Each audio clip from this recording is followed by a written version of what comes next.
Theory की शुरुआत करते हैं कोऑर्डिनेट सिस्टम से। अब यहाँ पे एक्स एंड वाई जो है तो वो है हमारा फ्रेम ऑफ रेफरेंस। तो अब एक्स एंड वाई एक्सिस पे हम रखेंगे कॉनकेव मिरर। तो यहाँ पे एक कॉनकेव मिरर है तो जिसकी रेडियस ऑफ कर्वेचर है -r।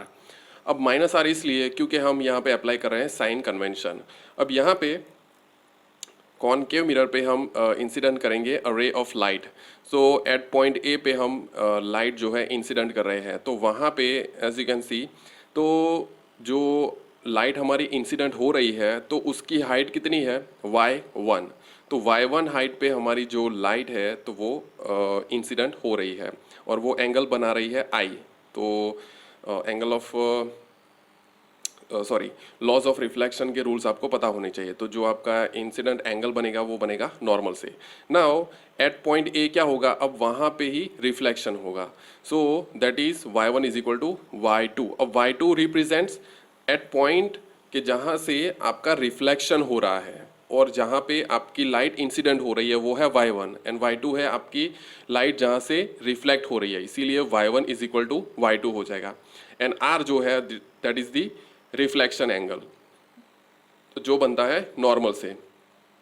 अब यहाँ पे देखिए ओ डैश जो डिस्टेंस है जो ग्रीन कलर से डिनोट किया है तो उसको आपको निग्लेक्ट करना है। तो जितने भी मिरर से डिस्टेंस होंगे तो वो हम ओ से कंसिडर करेंगे, ओ डैश से नहीं करेंगे। So keep this in mind. अब यहाँ पे एक और एंगल यहाँ पे इंट्रोड्यूस करेंगे हम विच इज़ फाई। तो देखिए फाई जो है तो नॉर्मल से जो एंगल बन रहा है एक्सिस एक्स पे तो वो एंगल हो जाएगा फाई।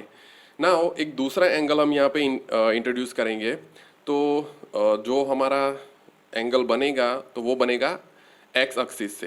एज यू कैन सी देखिए एक्स एक्सिस से सबसे पहले जो इंसिडेंट एंगल बन रहा है, incident sorry not incident angle but incident ray से एक्स एक्सिस से जो एंगल बन रहा है which is α1 and X axis से जो हमारा रिफ्लेक्टेड रे है तो वो भी एक एंगल बना रहा है विच इज़ α2।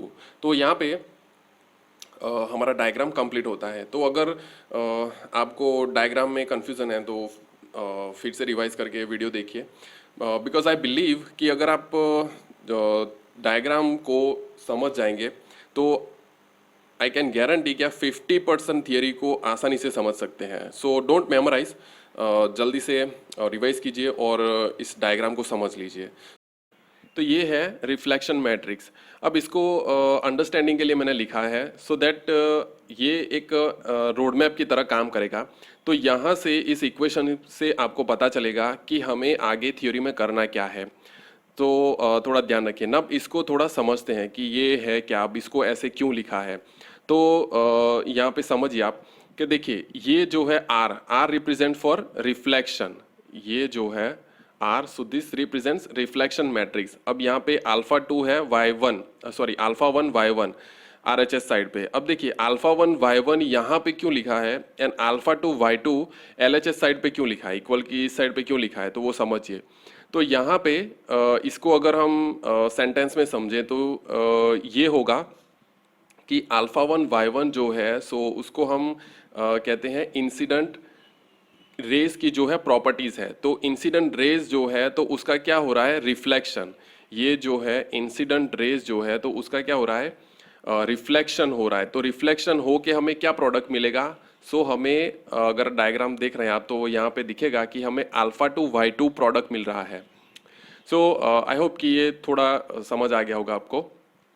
नाउ अब इसको लिखने का पर्पज़ ये है कि हमें करना क्या है थ्योरी में आगे, कि हमें α2 का ऐसा इक्वेशन बनाना है कि जिसमें α1 एंड y1 ये दोनों वैल्यूज़ हो। हमें ऐसा इक्वेशन बनाना है α2 का कि जिसमें y1 टर्म भी हो एंड α1 टर्म दोनों हो। एंड सिमिलरली y2 को ऐसा इक्वेशन बनाना है जिसमें α1 एंड y1 दोनों की वैल्यूज़ हो। तो इस तरीके से हमें इक्वेशन बनाना है। नाउ अब वो हम बनाएंगे बाय यूजिंग ट्रिगोनोमेट्री, थोड़ा एंगल्स यूज़ करेंगे। तो वही जो वैल्यूज़ हमारे पास है तो उसी को हम यूज़ करके जो α2 एंड y2 का इक्वेशन बनाएंगे। So let's begin. नाउ उससे पहले यहाँ पे 3 तरह के एंगल्स हैं तो उसको हम समझ लेते हैं। सो that angles from, चलिए देखिए यहाँ पे एंगल्स फ्रॉम नॉर्मल से कौन से एंगल बन रहे हैं। अब देखिए ये एज अ शॉर्टकट है आपको याद रखने के लिए कि नॉर्मल से जितने भी एंगल बन रहे हैं तो वो है I and R, incident angle and reflection angle. फिर जो है Z axis, so Z axis से जितने भी एंगल बन रहे हैं so those are alpha 1 and alpha 2। Now similarly centre से जो भी एंगल बन रहे हैं सो दोज आर फाई। तो ये जो है सिर्फ याद रखने के लिए। तो now let's begin our main theory. तो हमारी मेन थियरी की शुरुआत होती है इंसिडेंट रे से। तो जो हम वहाँ पे डायग्राम में से हम यूज़ करेंगे एंगल्स को यूज़ करके हम इक्वेशन बनाएंगे। तो सबसे पहले हम लेते हैं for incident ray. Incident ray को हम कंसीडर कर रहे हैं, इंसिडेंट रे। तो यहाँ पे you can C in the diagram कि अल्फा 1, देखिए अल्फा 1 इज इक्वल टू क्या हो सकता है, 5 प्लस आई, 5 प्लस आई। नाउ हमें इंसिडेंट रे के लिए फाइंड करना है तो हम लिखेंगे आई इज इक्वल टू क्या हो जाएगा, आई को सब्जेक्ट बनाएंगे, सो दैट्स वाई अल्फा 1 माइनस 5, 5 उधर चला जाएगा, सो that's why it is minus 5। अब देखिए अल्फा 1 की तो वैल्यू है नहीं बट वी कैन फाइंड 5, 5 की वैल्यू हम फाइंड कर सकते हैं यूजिंग ट्रिगोनोमेट्री। तो यहाँ पे हम यूज करेंगे ट्राइंगल COA, COA। अब यहाँ पे हम साइन कॉस टेन कुछ भी यूज नहीं कर सकते, हम यहाँ पे यूज करेंगे tan phi। अब हम tan phi यहाँ पे क्यों यूज कर रहे हैं वो आपको पता होना चाहिए। ओके, सो यहाँ पे tan phi की वैल्यू क्या हो जाएगी, y1 upon minus R, y1 upon minus R. अब यहाँ पे देखिए फाई जो है तो उसको हम एज अ स्मॉल कंसिडर कर रहे हैं, तो यहाँ पे क्या हो जाएगा, phi is equal to minus y1 upon R. अब इसकी वैल्यू हम यहाँ पे रखेंगे तो क्या हो जाएगा कि I is equal to alpha 1 plus y1 upon R. तो ये हो गई हमारे पास आई की वैल्यू। नाउ सिमिलरली हम फाइंड करेंगे रिफ्लेक्शन रे की, रिफ्लेक्टेड रे जो है तो उसके लिए हम एक फॉर्मूला बनाएंगे। So similarly for reflected ray के लिए क्या बनेगा, so you can see from the diagram कि R is equal to alpha 2 plus 5। अगर आप डायग्राम देखोगे तो आपको पता चलेगा कि R की वैल्यू क्या है, 5 प्लस अल्फा 2 जितनी है। अब यहाँ पे देखिए 5 की वैल्यू ऑलरेडी हमने फाइंड की है, so R is equal to alpha 2 minus y1 upon R. तो ये हो गई हमारे पास वैल्यू। नाउ अब सोच रहे होंगे कि हमने आई एंड आर की वैल्यू क्यों फाइंड की, बिकॉज यहाँ पे हमने यूज़ किया है मिरर। अब देखिए मिरर जो है तो उसका लॉज ऑफ रिफ्लेक्शन के रूल्स हम यहाँ पे यूज़ कर सकते हैं, so that's why we are using R and I value. तो रिफ्लेक्शन के लॉज आपको पता होना चाहिए। So according to the laws of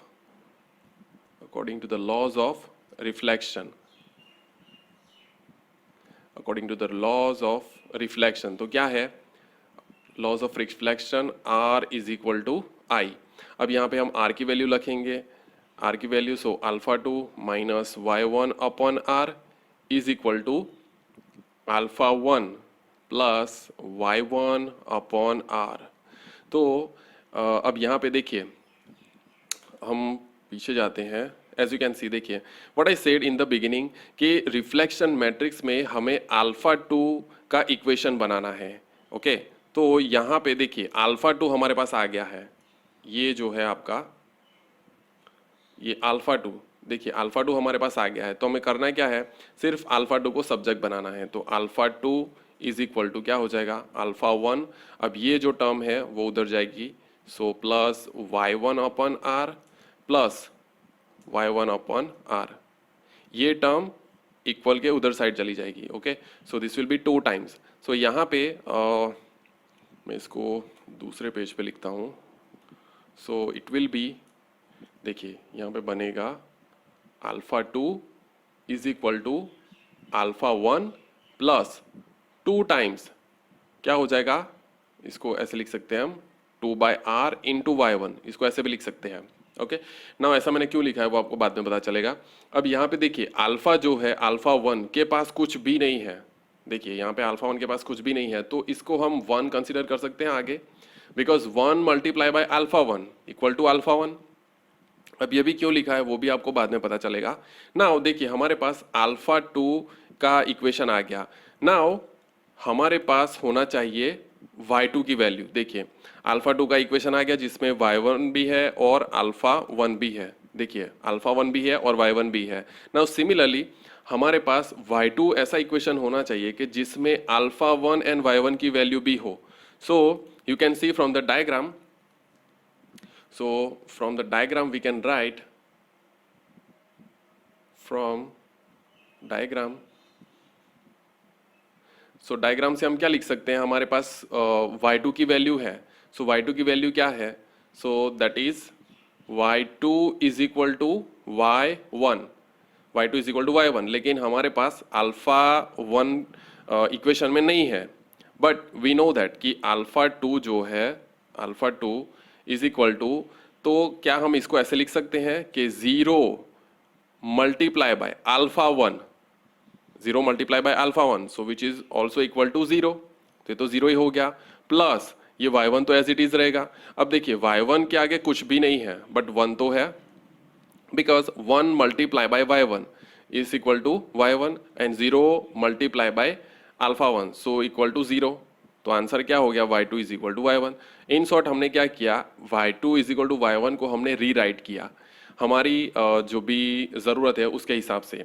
तो अब यहाँ पे हमारे पास दो इक्वेशन आ गए, देखिए ये वाला अल्फा 2 के टर्म में एंड y2 के टर्म में। So as I said in the beginning कि हमें ऐसा इक्वेशन बनाना है कि जिसमें अल्फा 2 एंड y2 हो। तो अब हम इस जो ये दो इक्वेशन है तो उनको मैट्रिक्स के फॉर्म में लिखेंगे हम, इसको ये दो इक्वेशन को मैट्रिक्स के फॉर्म में कन्वर्ट करेंगे। तो यहाँ पे क्या हो जाएगा, now in terms of matrix form, so let's write in matrix form. तो चलिए मैट्रिक्स फॉर्म में अगर हम लिखेंगे तो क्या होगा, देखिए जो लेफ्ट हैंड साइड है तो लेफ्ट हैंड साइड पे क्या है, अल्फा 2 y2, तो ये हो गया अल्फा 2 y2। अब देखिए इक्वल, तो ये भी आ गया और ये भी आ गया। अब यहाँ पे देखिए ये दो इक्वेशन में RHS साइड पे अल्फा 1 एंड y1 कॉमन है, अल्फा 1 एंड y1, तो इसको हम ऐसे यहाँ पे लिख देते हैं अल्फा 1 y1, इसको हमने लिख दिया। तो यहाँ पे क्या हो जाएगा, देखिए अल्फा 1 के पास जो टर्म है ये वाली, सो अल्फा 1 के पास क्या है 1, तो वो हम 1 लिखेंगे यहाँ पे। फिर y1 के पास क्या है 2/r, सो 2/r, और यहाँ पे ये इक्वेशन में अल्फा 1 के पास है 0, सो यहाँ पे लिखेंगे हम 0 एंड y1 के पास लिखेंगे हम 1। तो ये हो गया आपका जो इक्वेशन है in terms of matrix form. अब ये जो इक्वेशन है इसको हम अगर इक्वेशन 2 कह देते हैं और इसको हम अगर कंपेयर करेंगे इक्वेशन 1 के साथ, तो देखिए 1 के साथ अगर आप कंपेयर करोगे तो क्या हो जाएगा, ये जो वाइट कलर से मैंने लिखा है वाइट पेन से, तो ये है हमारा रिफ्लेक्शन मैट्रिक्स। तो ये जो है R इज इक्वल टू क्या हो गया, सो that is 1 0, this is 2/r and this is 1। तो ये हो गया आपका रिफ्लेक्शन मैट्रिक्स। तो ये जो है आपका R is equal to this. Now एक और चीज़ आपको माइंड में रखनी है कि रिफ्लेक्शन मैट्रिक्स को आप ऐसे भी लिख सकते हो, this is 1, this is 2/r, this is 0 and this is 1। अब इसको आप ऐसे भी लिख सकते हो कि जिनको मैट्रिक्स के रूल्स पता हैं तो उनको शायद पता होगा कि इसको ऐसे भी लिख सकते हैं। And for exam point of view may be this is important, so शायद MCQs में आपको पूछ सकते हैं कि रिफ्लेक्शन मैट्रिक्स की फॉर्मूला क्या है, so there you can write. Now एक क्वेश्चन कि जो हमने यहाँ पे थियोरीज में जो मिरर कंसिडर किया हमने, तो यहाँ पे हमने कॉनकेव मिरर कंसिडर करके हमने पूरी जो थियरी है उसको डिफाइन की। नाउ सिमिलरली आप कॉन्वेक्स मिरर यूज़ करके भी इस थियरी को डिफाइन कर सकते हैं। एंड यहाँ पे क्या हम प्लेन मिरर यूज़ कर सकते हैं, मतलब हम प्लेन मिरर यूज़ करके क्या हम ये थियरी को डिफाइन कर सकते हैं? सो अगर किसी को आंसर पता है so let me know in the comment section. At the end of the theory, तो अगर आप translation matrix, refraction matrix and system matrix, इन पे भी अगर आप वीडियो चाहते हैं so let me know in the comment section. So I will see you in the next video.